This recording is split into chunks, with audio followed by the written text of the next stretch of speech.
जय श्री कृष्ण। राधे राधे।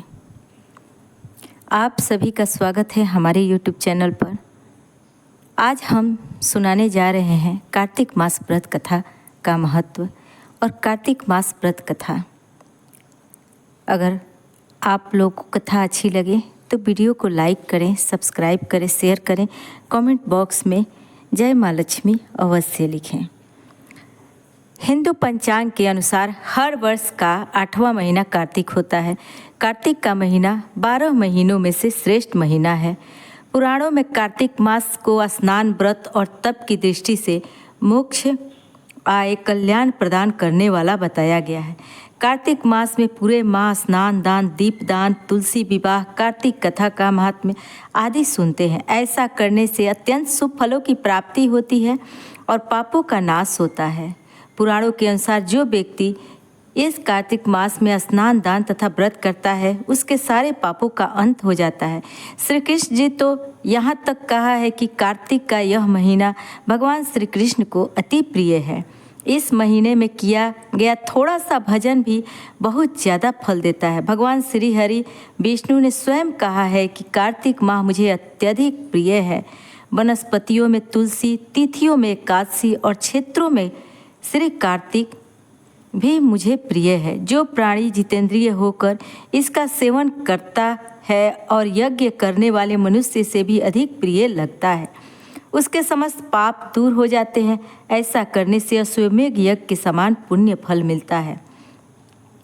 कार्तिक माह की पूर्णिमा तिथि पर व्यक्ति को बिना स्नान किए नहीं रहना चाहिए। कार्तिक माह की षष्ठी को कार्तिकेय व्रत का अनुष्ठान किया जाता है।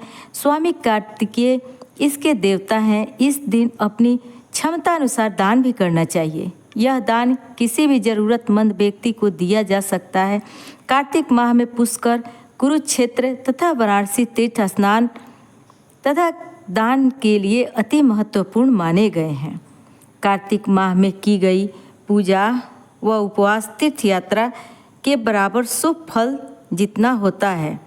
कार्तिक माह के महत्व के बारे में स्कंद पुराण, नारायण पुराण, पद्म पुराण आदि प्राचीन ग्रंथों में देखने को मिलता है। कार्तिक माह में किए गए स्नान का फल 1 सहस्त्र बार किए गए गंगा स्नान के समान, 100 बार माघ स्नान के समान है। ऐसा माना जाता है कि फल कुंभ व प्रयाग स्नान करने पर मिलता है, उतना फल कार्तिक माह में किसी भी पवित्र नदी में स्नान करने से मिलता है। इस माह में अधिक से अधिक जप करना चाहिए। भोजन दिन में एक ही समय करना चाहिए। जो व्यक्ति कार्तिक के पवित्र माह के नियमों का पालन करते हैं वह वर्ष भर के सभी पापों से मुक्ति मिल जाती है। आइए हम लोग कार्तिक मास की यह कथा को सुने। किसी गांव में एक बुढ़िया रहती थी और वह कार्तिक का व्रत करती थी। उसके व्रत खोलने के समय कृष्ण भगवान आते और एक कटोरा खिचड़ी का रख कर चले जाते।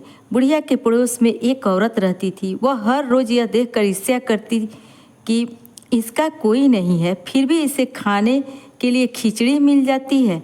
एक दिन कार्तिक महीने का स्नान करने बुढ़िया माई गई। पीछे से कृष्ण भगवान उसका खिचड़ी का कटोरा रख गए। पड़ोसन ने जब खिचड़ी का कटोरा रखा देखा कि बुढ़िया नहीं है, तब वह कटोरा उठाकर घर के पिछवाड़े फेंक आई। कार्तिक स्नान के बाद बुढ़िया घर आई तो उसने खिचड़ी का कटोरा नहीं मिला और वह भूखी ही रह गई।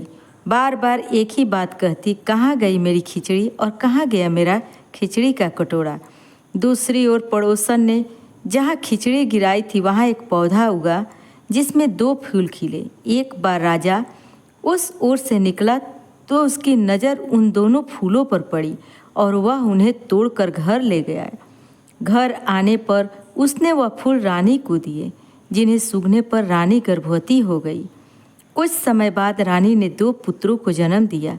वह दोनों जब बड़े हो गए तब वह किसी से भी बोलते नहीं थे, लेकिन जब वह दोनों शिकार पर जाने लगे तब रास्ते में उन्हें बूढ़ी मिलती जो अभी यही कहती कि कहाँ गई मेरी खिचड़ी और कहाँ गया मेरा कटोरा। बुढ़िया की बात सुनकर वह दोनों कहते कि हम है तेरी खिचड़ी, हम है तेरा बेला। हर बार जब भी वह शिकार पर जाते तो बुढ़िया यही बात कहती और वो दोनों वही उत्तर देते। एक बार राजा के कानों में यह बात पड़ गई। उसे आश्चर्य हुआ कि दोनों लड़के किसी से नहीं बोलते, तब यह बुढ़िया से कैसे बात करते हैं। राजा ने बुढ़िया को राजमहल बुलवाया और कहा कि हमसे तो किसी से ये दोनों बोलते नहीं, तुमसे यह कैसे बोलते हैं। बुढ़िया ने कहा, महाराज मुझे पता नहीं कि यह कैसे मुझसे बोल लेते हैं। मैं तो कार्तिक का व्रत करती थी और कृष्ण भगवान मुझे खिचड़ी का बेला भर कर दे जाते थे।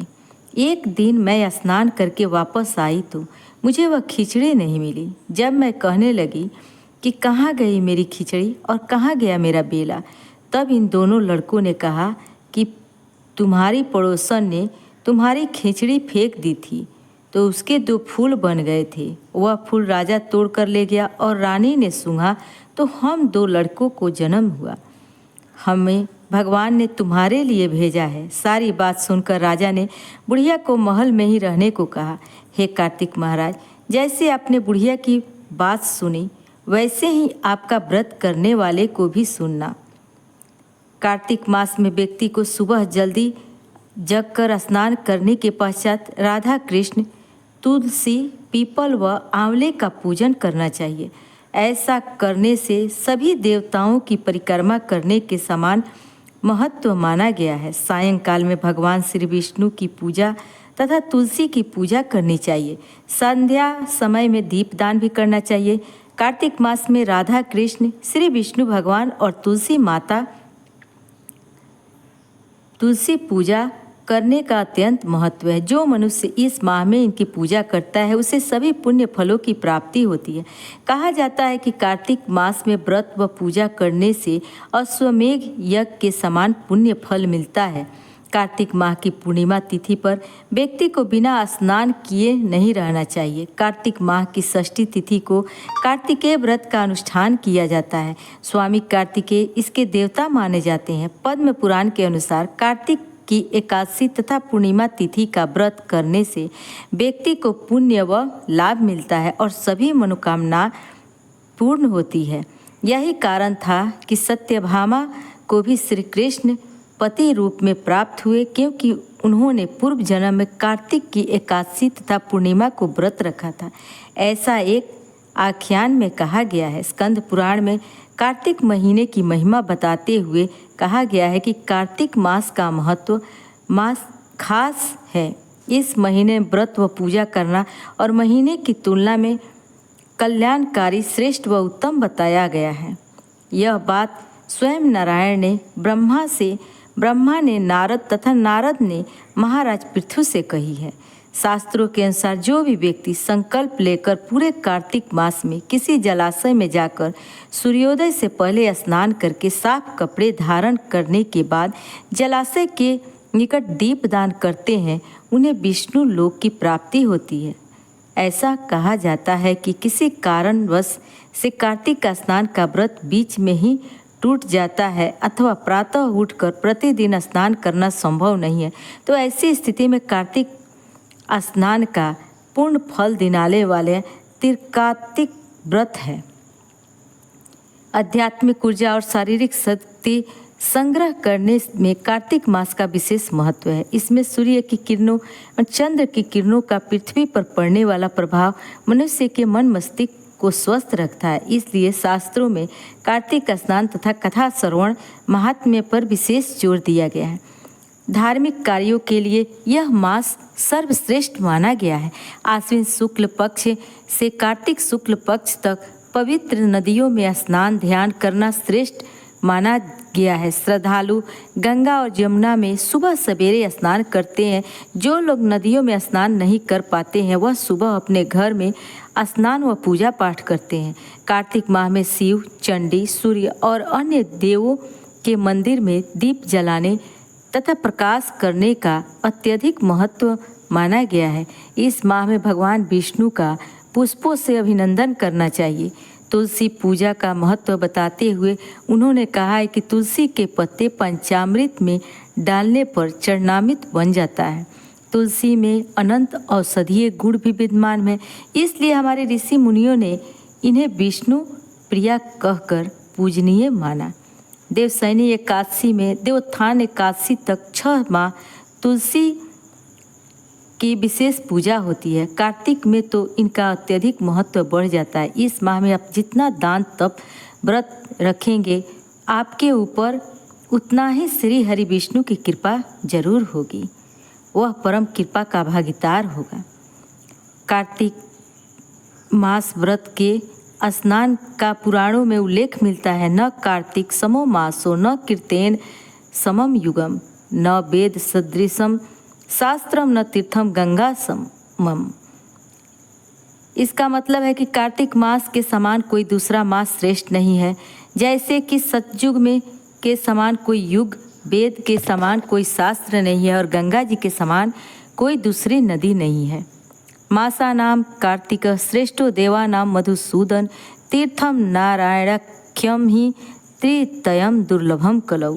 साथ ही स्कंद पुराण के में विष्णु भगवान ने कहा है कि कार्तिक मास में सभी मास में श्रेष्ठ और दुर्लभ है। एक बार ब्रह्मा जी ने नारद जी को कार्तिक माह के विषय में बताते हुए कहा कि कार्तिक माह भगवान विष्णु जी को सदैव ही प्रिय है। इस मास में भगवान विष्णु का ध्यान करते हुए कोई भी पुण्य कार्य किया जाए उसका फल अवश्य मिलता है। सभी योगियों में मनुष्य योनि को सर्वश्रेष्ठ और दुर्लभ कहा गया है। तब प्रत्येक मनुष्य को कार्तिक माह में पुण्य कर्म करने चाहिए, क्योंकि इस माह में सभी देवतागण मनुष्य के समीप हो जाते हैं। इस माह में देवता मनुष्य द्वारा किए हुए स्नान, व्रत, वस्त्र, भोजन, चांदी, स्वर्ण, भूमि आदि दिए हुए दान को विधि पूर्वक ग्रहण करते हैं। इन सभी में से अन्न दान जो भी सभी पापों का नाश करता है का अधिक महत्व है। कार्तिक माह में मनुष्य जिस किसी मनोकामना से दान अधिक करता है उसे वह अक्षय रूप में प्राप्त होता है। यदि कोई मनुष्य दान देने में असमर्थ हो तो उसे कार्तिक मास में प्रतिदिन भगवान के नामों का स्मरण करना चाहिए तथा गंगा जी में स्नान करते हुए कार्तिक माह की कथा पढ़नी चाहिए। ऐसा करने से मनुष्य पुण्य का भागी बनता है। इस माह में भगवान को प्रसन्न करने के लिए किसी भी मंदिर में भजन कीर्तन करना चाहिए, स्वयं दीप दान करना चाहिए तथा दूसरे के दीपक की रक्षा करनी चाहिए। भगवान का सारूप्य और मोक्ष पद प्रदान प्राप्त करने के लिए तुलसी तथा आंवले के वृक्ष को भागवत स्वरूप मानकर उसका पूजन करना चाहिए। जो मनुष्य कार्तिक माह में जमीन पर सोता है उसके सभी पाप युगों युगों के लिए नष्ट हो जाते हैं। मनुष्य और अरुणोदय काल में जागरण कर गंगा में स्नान करके करोड़ों जन्मों के कल्पों को धो डालता है। गोविंद गोविंद हरे मुरारे गोविंद गोविंद मुकुंद कृष्ण गोविंद गोविंद रथांग पाने गोविंद दामोदर माधवेति। कार्तिक माह में प्रतिदिन इस प्रकार भगवान का कीर्तन करें। कार्तिक माह में गीता जी का पाठ करने से बड़ा कोई पुण्य नहीं। 7 समुद्रों तक की पृथ्वी को दान करके जो फल प्राप्त होता है वही फल कार्तिक माह में स्नान व दान का है। कार्तिक माह में अन्न दान को सर्वश्रेष्ठ कहा गया है, क्योंकि यह संसार अन्न के आधार पर ही जीवित रहता है। कार्तिक माह में दीप दान करने से स्त्रियों एवं पुरुषों द्वारा जन्म से लेकर अब तक अर्जित पाप कर्म नष्ट हो जाता है। इस विषय में एक प्राचीन कथा है। प्राचीन काल में द्रविड़ देश में बुद्ध नामक एक ब्राह्मण निवास करता था। उसकी स्त्री बहुत दुष्टा और दुराचारी थी। उसके संग दोष से पति की आयु क्षीण होकर वह मृत्यु को प्राप्त हो गया। पति की मृत्यु के पश्चात भी वह स्त्री उसी घृणित कार्य में लगी रही। लोक निंदा से उसे तनिक भी लज्जा नहीं आती थी। उसका न तो कोई पुत्र था और न भी भाई। वह सदैव भिक्षा से प्राप्त अन्न को ही ग्रहण करती थी। वह अपने हाथ से बनाए हुए शुद्ध भोजन को भी न खाकर मांग कर लाए गए बासी भोजन को ही करती थी। वह तीर्थ यात्रा से भी सदा दूर रहती थी और न ही कभी उसे मंदिर आदि में जाकर कथा प्रवचन ही सुना था। एक दिन कुत्स नामक एक विद्वान ब्राह्मण भ्रमण करता हुआ वहां आया। उस ब्राह्मणी को निंदित कार्यों में लिप्त देखकर उसने पूछा, ओ मूर्ख स्त्री, तू मेरी बात ध्यानपूर्वक सुन। यह शरीर पानी के बुलबुले की भांति है, एक दिन इसका नष्ट होना निश्चित है। यदि तू इस अनित्य शरीर को नित्य मानती है तो अपने मन में बैठे इस मोह का तू विचार पूर्वक त्याग कर दे। सबसे श्रेष्ठ देवता भगवान विष्णु का चिंतन कर और उन्हीं की लीला कथा को आदर पूर्वक सुन। कार्तिक माह आने पर भगवान दामोदर को प्रसन्न करने के लिए स्नान दान आदि करके दीप दान दे और भगवान विष्णु की परिक्रमा करके उन्हें प्रणाम कर। यह व्रत विधवा और सौभाग्यवती सभी स्त्रियों को करने योग्य है।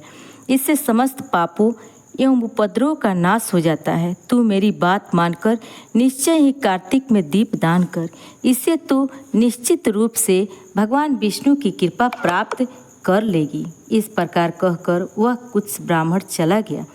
अब उस दुराचारी ब्राह्मणी ने भी पश्चाताप करते हुए यह निर्णय लिया कि वह कार्तिक माह में व्रत अवश्य करेंगी। कार्तिक माह आने पर उसने पूरे माह प्रातः काल सूर्योदय काल में स्नान और दीप दान किया। कुछ समय पश्चात आयु समाप्त होने पर वह मृत्यु को प्राप्त हुई और वह स्वर्ग लोक में गई। समय अनुसार वह मुक्ति को भी प्राप्त हो गई। जो व्यक्ति कार्तिक व्रत में तत्पर होकर दीप दान के इस इतिहास का श्रवण करता है और स्वयं भी दीप दान करता है, उसे अवश्य मोक्ष की प्राप्ति होती है। आज की कथा में हम लोगों ने जाना दीप दान के महत्व के बारे में।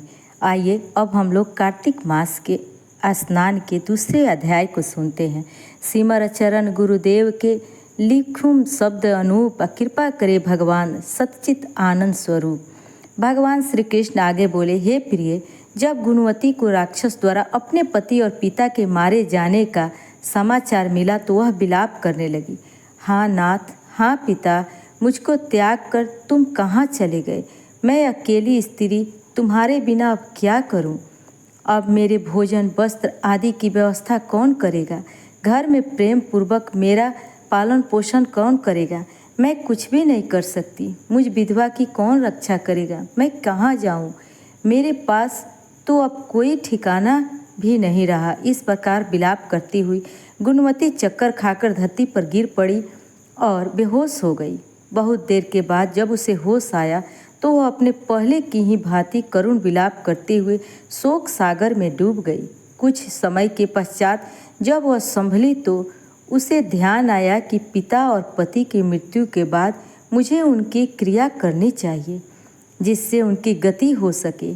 इसलिए उसने अपने घर का सारा सामान बेच दिया और उससे प्राप्त धन से उसने अपने पिता एवं पति का श्राद्ध आदि कर्म किया। तत्पश्चात वह उसी नगर में रहते हुए 8 पहर भगवान विष्णु की भक्ति करने लगी। उसने मृत्यु पर्यंत तक नियम पूर्वक सभी एकादशियों का व्रत एवं कार्तिक महीने में उपवास एवं व्रत किए। हे प्रिय, एकादशी और कार्तिक व्रत मुझे बहुत प्रिय है। इनसे मुक्ति, भुक्ति, पुत्र और संपत्ति प्राप्त होती है। कार्तिक मास में जब तुला राशि पर सूर्य आता है तब ब्रह्म मुहूर्त में उठकर स्नान करने व व्रत व उपवास करने वाले मनुष्य मुझे बहुत प्रिय हैं, क्योंकि यदि उन्होंने पाप भी किए हो तो भी स्नान व व्रत के प्रभाव से उन्हें मोक्ष प्राप्त हो जाता है। कार्तिक में स्नान, जागरण, दीप दान और तुलसी के पौधों की रक्षा करने वाले मनुष्य साक्षात भगवान विष्णु के समान हैं।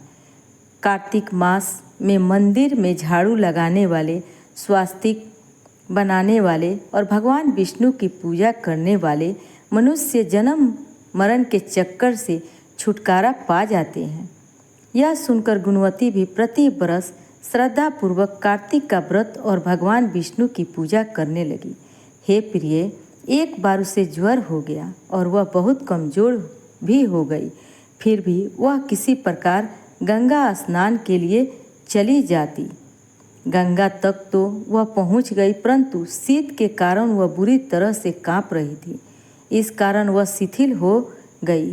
तब मेरे भगवान विष्णु के दूत उसे मेरे धाम में ले आए। तत्पश्चात ब्रह्मा आदि देवताओं की प्रार्थना पर जब मैंने कृष्ण का अवतार लिया तो मेरे गण भी मेरे साथ इस पृथ्वी पर आए, जो इस समय यादव हैं। तुम्हारे पिता पूर्व जन्म में देव शर्मा थे, इस समय सत्राजित हैं।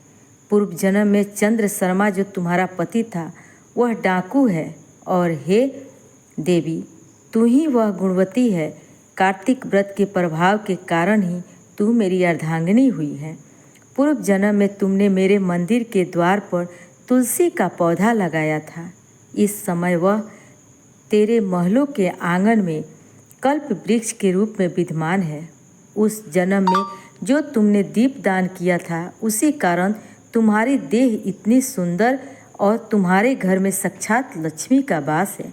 चूँकि तुमने पूर्व जन्म में अपनी सभी व्रतों का फल पति स्वरूप विष्णु को अर्पित किया था, उसी के प्रभाव से इस जन्म में तुम मेरी प्रिय पत्नी हुई हो। पूर्व जन्म में तुमने नियम पूर्वक जो कार्तिक मास का व्रत किया था उसी के कारण मेरा और तुम्हारा कभी वियोग नहीं होगा। इस प्रकार कार्तिक मास में व्रत आदि करने वाले मनुष्य मुझे तुम्हारे समान प्रिय हैं। दूसरे जप तप यज्ञ दान आदि करने से प्राप्त फल कार्तिक मास में किए गए व्रत के फल से बहुत थोड़ा होता है, अर्थात कार्तिक मास के व्रतों का 16वां भाग भी नहीं होता। इस प्रकार सत्यभामा भगवान श्री कृष्ण के मुख से अपने पूर्व जन्म के पुण्य का प्रभाव सुनकर बहुत प्रसन्न हुई। तो प्रेम से बोलिए कृष्ण भगवान की जय, राधे रानी की जय। कार्तिक महीने में एक बुढ़िया माई तुलसी जी को सींचती और कहती कि हे तुलसी माता सत की दाता, मैं तेरी बिड़ला सींचती हूँ, मुझे बहू दे, पीताम्बर की धोती दे, मीठा मीठा ग्रास दे, बैकुंठा में बास दे, चटक की चाल दे, पटक की मौत दे, चंदन का काट दे, रानी सा राज दे, दाल भात का भोजन दे, 11 की मौत दे, कृष्ण जी का कंधा दे। तब तुलसी माता यह सुनकर सूखने लगी तो भगवान ने पूछा कि हे तुलसी तुम क्यों सूख रही हो। तुलसी माता ने कहा कि एक बुढ़िया रोज आती है और यही बात कह कर जाती है, मैं सब बात तो पूरा कर दूंगी लेकिन कृष्ण का कंधा कहाँ से लाऊंगी। तो भगवान बोले जब वो मरेगी तो मैं अपने आप कंधा दे आऊँगा। तू बुढ़िया माई से कह देना। जब बुढ़िया माई मर गई सब लोग आ गए, जब माई को ले जाने लगे तो वह किसी से न उठी। तब भगवान एक 12 वर्ष के बालक का रूप धारण करके आए। बालक ने कहा मैं कान में एक बात कहूँगा तो बुढ़िया माई उठ जाएगी। बालक ने कान में कहा बुढ़िया माई मन की निकाल ले, पीताम्बर की धोती ले, मीठा मीठा ग्रास ले, बैकुंठा में बास ले, चटक की चाल ले, पटक की मौत ले, कृष्ण जी का कंधा ले। यह सुनकर बुढ़िया माई हल्की हो गई। भगवान ने कंधा दिया और बुढ़िया माई को मुक्ति मिल गई। हे तुलसी माता जैसे बुढ़िया माई को मुक्ति दी वैसे सबको देना। एक समय की बात है, एक छोटी सी लड़की थी जो कार्तिक नहाया करती थी। कार्तिक का महीना पूरा हुआ तो सब कहने लगी कि गंगा जी जाए या जमुना जी जाए या हरिद्वार होकर आए। एक स्त्री बोली कि मैं तो राई दामोदर भगवान को जिमाऊंगी। सब पूछने लगी कि वह कैसे होते हैं। स्त्री बोली मोर मुकुट, गले में बैजंती माला और हाथ में पीताम्बर, ऐसे होते हैं राई दामोदर भगवान। वह लड़की अपने घर आई, भगवान की रसोई बनाई, मंदिर में आई, बोली आओ मेरे भगवान आओ जिमो। मंदिर में भगवान नहीं मिले, मंदिर में से शहर में गई, शहर से जंगल गई, जंगल से पहाड़ों पर चढ़ गई। भगवान को पुकारते सुबह से शाम हो गई। भगवान लड़की को पहाड़ पर चढ़ते देख बोले कि यह तो ऊपर से गिरकर मर जाएगी और मेरे सिर इसकी हत्या लगेगी, इसे दर्शन देने ही होंगे। भगवान ब्राह्मण का रूप धर कर आए और बोले चल बेटा मैं तेरा भगवान हूँ, तू मुझे जिमा दे। लड़की बोली नहीं तुम मेरे भगवान नहीं हो। ब्राह्मण बोला मैं तेरे भगवान कैसे हैं। उसने कहा मेरे भगवान तो मोर मुकुट वाले, गले में बैजंती माला पहने हुए और हाथ में पीताम्बर लिए हुए हैं। ब्राह्मण बोला अच्छा ऐसे हैं तेरे भगवान। हाँ ऐसे हैं मेरे भगवान। अब भगवान ने लड़की के सामने अपना चतुर्भुज रूप दिखाया। अब लड़की खुश हो गई और बोली कि हाँ तुम ही मेरे भगवान। अब आगे आगे वह छोटी लड़की भाग रही थी और पीछे पीछे भगवान आ रहे थे। भागते भागते संग की सहेलियों से बोली कि मेरे घर मेरे भगवान आए हैं, उनसे किसी एक ने कहा, देखो तो इसके भगवान कैसे हैं। जिनके भाग्य में भगवान के दर्शन लिखे थे उन्हें हो गए। हे राई दामोदर भगवान, जैसे आपने लड़की को दर्शन दिए वैसे ही सभी को देना। आइए अब हम लोग लपसी तपसी की कथा को सुनते हैं। ऐसा कहा जाता है कि सभी कथाओं को सुने और लपसी तपसी की कथा न सुने तो व्रत का पूरा फल नहीं मिलता है। एक लपसी था, एक तपसी था। तपसी तो भगवान की तपस्या करता था और लपसी सवा शेर की लपसी बनाकर उसका भोग लगाकर जीम लेता। एक दिन दोनों लड़ने लगे। लपसी बोला मैं बड़ा, तपसी बोला मैं बड़ा हूँ। इतने में नारद मुनि आए और बोले, तुम दोनों क्यों लड़ रहे हो? तो तपसी ने कहा मैं बड़ा हूँ और लपसी ने कहा मैं बड़ा हूँ। तपसी बोला मैं सारे दिन भगवान की पूजा करता हूँ। यह सुन नारद जी ने कहा मैं तुम्हारा फैसला कल कर दूंगा। दूसरे दिन लपसी तपसी नहा कर आई। नारद जी ने 1.25 करोड़ की अंगूठी उनके आगे फेंक दी। लपसी का ध्यान उस अंगूठी पर नहीं गया। तपसी तपस्या करने बैठा तो उसे अंगूठी दिखी और उसने अपने घुटने के नीचे दबा ली और तपस्या करने लगा। लपसी तपसी बनाकर उसका भगवान के भोग लगाकर जिमने बैठ गया। इतने में नारद जी आए। तब दोनों से पूछा कि कौन बड़ा है। तब तपसी ने कहा मैं बड़ा हूँ। नारद जी बोले तेरा घुटना उठा तो उसके नीचे 1.25 करोड़ की अंगूठी निकली। तब नारद जी बोले कि ये अंगूठी तूने चुराई है, तुझे तेरी तपस्या का फल नहीं मिलेगा। तब तपसी बोला हे नारद मुनि, मेरी तपस्या का दोष कैसे दूर होगा? नारद जी ने कहा रोटी बनाकर बाटे या नहीं बनाया तो फल तुझे मिलेगा। ब्राह्मण जिमाकर दक्षिणा नहीं दे तो फल तुझे मिलेगा। साड़ी देकर ब्लाउज नहीं दिया तो फल तुझे होगा। दिया से दिया जलावे तो फल तुझे मिलेगा। सब व्रत त्यौहार की कहानी सुनने के बाद तेरी कहानी नहीं सुने तो फल तुझे होगा। तब से लपसी तपसी की कहानी सुनी जाती है। कहानी सुनने के बाद ऐसे कहें लपसी को फल लपसी को हो जाए, तपसी का फल तपसी हो जाए। मेरी कहानी कथा का फल मुझे मिल जाए। आइए अब हम लोग तुलसी चालीसा को सुनेंगे। श्री तुलसी महारानी करूं विनय सिर नाय, जो मम हो संकट विकट दीजे मात नसाय। नमो नमो तुलसी महारानी, महिमा अमित न जाय बखानी। दियो विष्णु तुमको सन्माना, जग में छायो सुयस महाना। विष्णु प्रिय जय जयति भवानी, तिहु लोक की हो सुख खानी। भागवत पूजा कर जो कोई, बिना तुम्हारे सफल न होई। जिन घर तब नहीं होय निवासा, उस पर करहि विष्णु नहीं वासा। करे सदा जो तब नित्य सुमिरन, ते के काज होए सब पूरन। कार्तिक मास महात्म्य तुम्हारा, ताको जानत सब संसार। तब पूजन जो करे कुंवारी, पावे सुंदर बर सुकुमारी। कर जो पूजन नित प्रति नारी, सुख संपत्ति से होए सुखारी। वृद्धा नारी करे जो पूजन, मिले भक्ति होवे पुलकित मन। श्रद्धा से पूजे जो कोई, भवनिधि से तर जावे सोई। कथा भाग्यवत यज्ञ करावे, तुम बिन नहीं सफलता पावे। छायो तब प्रताप जग भारी, ध्यावत तुम्हि सकल चितधारी।